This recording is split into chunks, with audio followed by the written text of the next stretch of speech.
Alright, so I built this box basically as half of this box. I literally just chopped it down the center and moved the light over. I'm still going to work with this box to get the wireless working, but got to kind of redo the buttons. I actually might reprint the entire box, but that's for another day. This right here is the green screen controller and keystroke output thing. So on this side you have the vents, so that way it stays nice and cool. Get some light over here. On the very top you have these two white lights.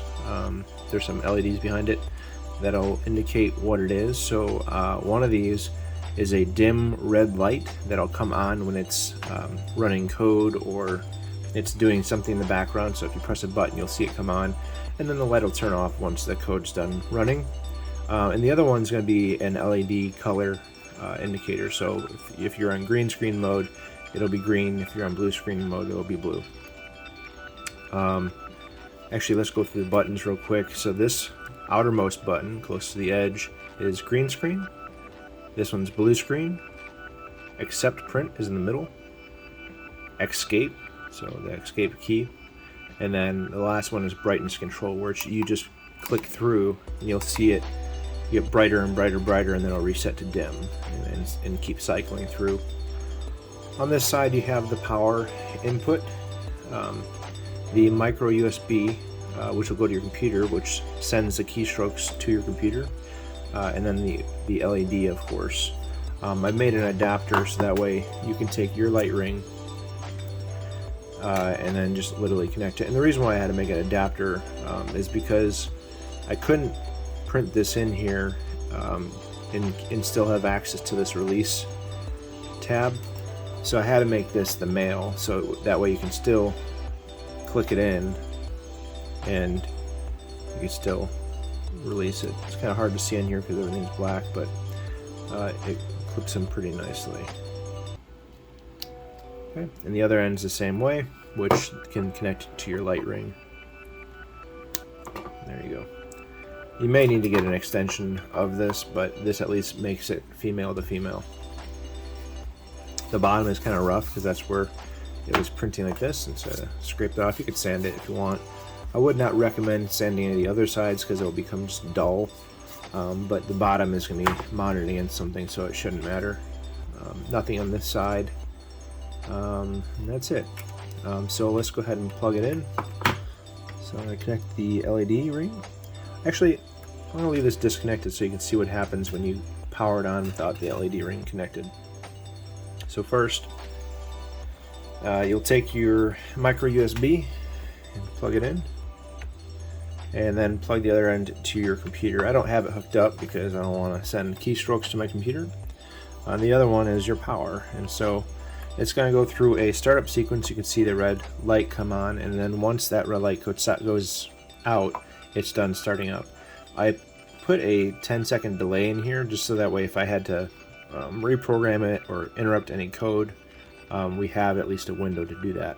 So by default it goes to green, and then if I go ahead and connect this, the LED does not come on because when it issues a color ring or an LED color change or brightness change, it actually goes through every single LED.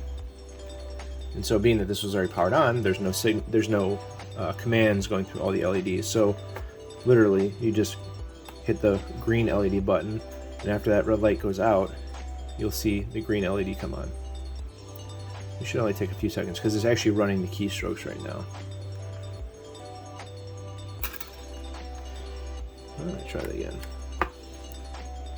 Unless I screwed. Yep. Fuck. I keep breaking these damn things. I'm gonna pause this and fix this. Stand by. We're doing it. Just because I'm tired of soldering this damn thing.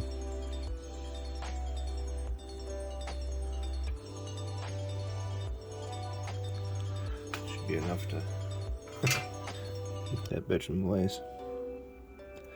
I'm also gonna secure it with a hot glue gun so these wires stop breaking. I really gotta get a better hot glue gun. This thing sucks.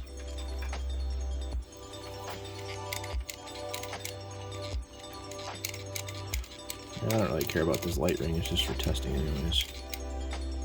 There. That. Hopefully should do it. So, we go back into the state that it was in, where it's turned on, right? And now we plug this guy in. Or gal, it's female now. But anyways, as you notice, all the LEDs are turned off. But if I hit that green screen button, boom, it runs it. Now if I hit the blue button, oops, there we go. And then if I hit accept print, see how the red light comes on? Now it's off, it's done running its code. If I do escape, now it's off. Brightness. See now how the brightness is changing.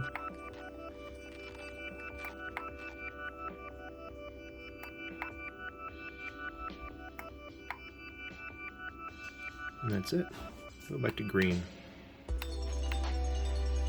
Boom. And that's it. Now it's pretty exciting. I would recommend mounting this vertically. Arduinos don't really tend to get too hot, especially the micro, but that's what it was designed for, is to have the vent be upward facing.